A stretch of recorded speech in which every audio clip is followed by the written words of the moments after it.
আমি হব সুফিয়া কামাল।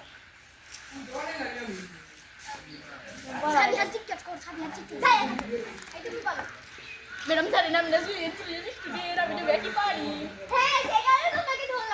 আমি হব সুফিয়া কামাল। এই যে একটু কবিতা পড়ছি তুমি বলো। আমি হব সকালবেলার সন্ধ্যাবেলার পাখি, সবার আগে কুসুম ডাকে উঠবো আমি। মনে হয়নি, বুঝতে পেরেছি, তুমি বলো।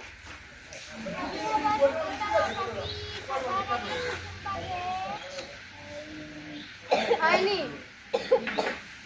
আচ্ছা তাহলে আমি হব লিখেছেন সুফিয়া কামাল। আই এম হব মগন